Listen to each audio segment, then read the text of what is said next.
পরমাণু কেন্দ্রে হামলা চালাতে পারে ইসরায়েল। ইরানের হামলার জবাব দিতে তেল আবিব এমন পদক্ষেপ নিতে পারে বলে শঙ্কা করা হচ্ছে। আর এই অবস্থায় উদ্বেগ জানিয়েছে আন্তর্জাতিক পারমাণবিক শক্তি সংস্থা IAEA। এমনকি ইরানে বড় ধরনের সাইবার হামলাও করতে পারে ইসরায়েল। এর আগে মিত্রদের সাথে নিয়ে ইরানের পরমাণু সক্ষমতার বিরুদ্ধে ব্যবস্থা নিতে ঘোষণা দিয়েছে ইসরায়েল। ডিজাইন, এলিগেন্স, বিউটি, সেরা পণ্য সবার জন্য। 4 বছর আগে বন্দুকধারীদের হামলায় নিহত হন ইরানের পরমাণু কর্মসূচির প্রধান কারিগর হিসেবে পরিচিত মোহসেন ফাকরিজাদে। ব্রাশফায়ার করে তাকে হত্যা করা হয়। ইরানি তদন্ত কর্মকর্তারা জানান, ইসরায়েলি গোয়েন্দা সংস্থা মোসাদ হত্যা করে মোহসেনকে। মোহসেন ছাড়াও বিভিন্ন সময় আরো 5 পরমাণু বিজ্ঞানী নিহত হয়েছেন ইসরায়েলি হামলায়। গেল কয়েক দশক ধরেই ইরানে বিভিন্ন ধরনের হামলা চালিয়ে আসছে ইসরায়েল। কখনো সাইবার হামলা, আবার কখনো বিদ্যুতের জাতীয় গ্রিডে বিপর্যয় হয়েছে দেশটিতে।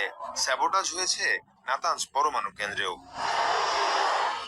ইসরায়েলি ভূখণ্ডে ইরানের হামলার যথোপযুক্ত জবাব দেওয়ার হুঁশিয়ারি দিয়েছে তেল আবিব। প্রতিশোধ নেয়ার ক্ষেত্রে কি ধরনের পদক্ষেপ নিতে পারে ইসরায়েল, তাই নিয়ে চলছে নানা পর্যালোচনা। এক্ষেত্রে গুপ্ত হত্যা, রাসায়নিক হামলা কিংবা সাইবার হামলার শঙ্কা করা হচ্ছে। তবে সবচেয়ে বেশি উদ্বেগ ইসরায়েলের তরফ থেকে ইরানের পরমাণু কেন্দ্রে হামলার বিষয়ে। ইরানি পরমাণু সক্ষমতার বিরুদ্ধে ব্যবস্থা নিতে এরই মধ্যে ঘোষণা দিয়েছে তেল আবিব। এ ধরনের ক্ষেপণাস্ত্রে পরমাণু অস্ত্র সংযুক্ত করে হামলা চালাতে পারে ইরান। এটা ইসরায়েল এবং মিত্রদের জন্য বড় দুশ্চিন্তার কারণ। এই হুমকিকে ঠেকাতে যুক্তরাষ্ট্র সহ ইসরায়েলের মিত্ররা কাঁধে কাঁধ মিলিয়ে একসাথে প্রতিরোধ গড়ে তুলবে।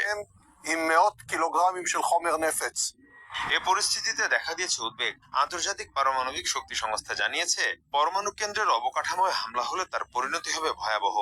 We are always concerned about this possibility. What I can tell you, এই ধরনের হামলার সংখ্যায় আমরা অনেক আগে থেকেই উদ্বিগ্ন। নিরাপত্তার কারণে আমাদের পর্যবেক্ষকের নিয়মিত তত্ত্বাবধান আপাতত স্থগিত রাখা হলো। এখন ইরান কিংবা মধ্যপ্রাচ্য বিষয় নয়, এখানে ইস্যু হলো একটি পরমাণু কেন্দ্রের নিরাপত্তা। একটি পরমাণু কেন্দ্রের অবকাঠামোয় যে কোনো ধরনের হামলা এড়ানোর কোনো বিকল্প নেই। inspecting every day would remain closed. তবে ইরান বলছে, ইসরায়েলি হামলার বিষয়ে সতর্ক অবস্থানে রয়েছে তারাও। মীর মুশফিক হাসান,